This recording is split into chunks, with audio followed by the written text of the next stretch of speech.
आज लोकसभा में रात 11 बजे तक चर्चा हो रही है। इस वक्त गृह मंत्री अमित शाह संसद भवन की कैंटीन में मौजूद हैं, जहां वो सांसदों के साथ डिनर कर रहे हैं। ये जो लेटेस्ट विजुअल्स आ रहे हैं आपके सामने, ये देखिए जरा। बिल तो सरकार ने पेश कर दिया है, लेकिन इसे पास कराना बड़ी चुनौती है, क्योंकि संविधान संशोधन के लिए 2/3 बहुमत चाहिए। सरकार के पास संसद के दोनों सदनों में इतनी संख्या नहीं है। लोकसभा में सरकार को करीब 70, जबकि राज्यसभा में 23 अतिरिक्त वोट चाहिए।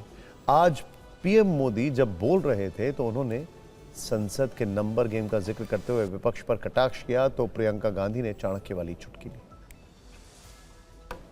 सदन में नंबर का खेल क्या होता है वो तो समय तय करेगा, लेकिन ये पक्का है कि अब इन भांति भांति के बहानेबाजी, भांति भांति टेक्निकल मुद्दों के आधार पर चीजों को उलझा करके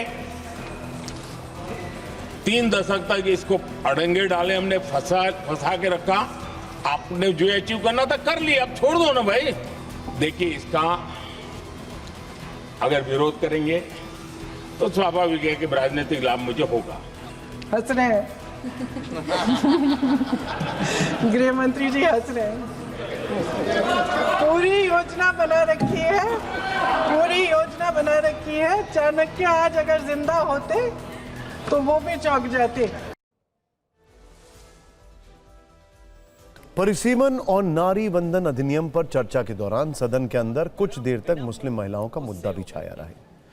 सांसद धर्मेंद्र यादव और एसपी अध्यक्ष अखिलेश यादव महिला आरक्षण में मुस्लिम महिलाओं के लिए अलग से आरक्षण की मांग की, जिसके विरोध में गृह मंत्री ने साफ किया, धर्म के आधार पर आरक्षण नहीं हो सकता, संविधान इसकी इजाजत नहीं देता।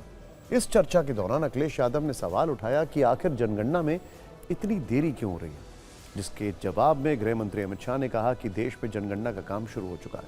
अखिलेश यादव ने सरकार को घेरने की कोशिश करते हुए कहा कि सरकार जानबूझकर जनगणना में देरी कर रही है, क्योंकि जैसे ही जनगणना होगी हम जातिगत गणना की मांग करेंगे। इस पर गृह मंत्री ने साफ किया कि केंद्र सरकार जातिगत जनगणना का निर्णय ले चुकी है। इसके बाद अखिलेश यादव ने महिला आरक्षण के मुद्दे पर सरकार से सवाल किया कि क्या मुस्लिम महिलाएं आधी आबादी में नहीं आती। इसके जवाब में गृह मंत्री अमित शाह ने कहा कि समाजवादी पार्टी चाहे तो सारी टिकटें मुस्लिम महिलाओं को दे दे, हमें कोई आपत्ति नहीं। संसद के अंदर हुई इस सियासी टकराव पर हमने आपके लिए एक शानदार रील तैयार करी है, ध्यान से देखिए। इस बिल के अंदर जब तक पिछड़े वर्ग की महिलाएं, जब तक मुसलमान भाइयों की महिलाएं नहीं शामिल की जाएंगी, हम समाजवादी लोग इसका साथ नहीं देंगे। धर्म के नाम पर यहाँ रिजर्वेशन नहीं हो सकता, संविधान में नहीं है। इस तरह का बात ना करें।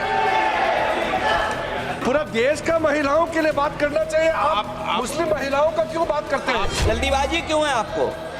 सेंसस ये इसलिए नहीं करना चाहते हैं कि जैसे ही जनगणना होगी हम सब लोग जाति गणना मांगेंगे, जाति गणना होगी तो हम आरक्षण मांगेंगे, इसीलिए आप लोग धोखा देकर के आना चाहते हैं। जनगणना का काम शुरू हो चुका है, जारी।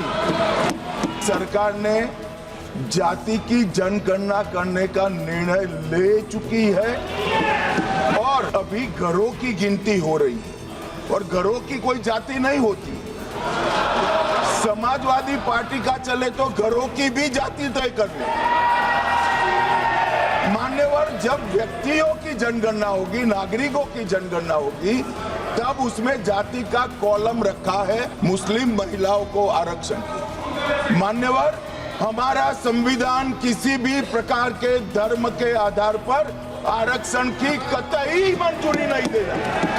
और मैं फिर से संकल्प सरकार का बताता हूं कि धर्म के आधार पर मुस्लिमों को किसी भी प्रकार का आरक्षण गैर संवैधानिक है। पूरा देश आधी आबादी को आरक्षण चाहता है।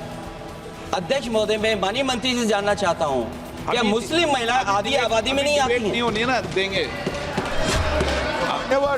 समाजवादी पार्टी सारी टिकटें मुस्लिम महिलाओं को दे दे, हमें कहां आपत्ति है? हमें कोई आपत्ति नहीं है।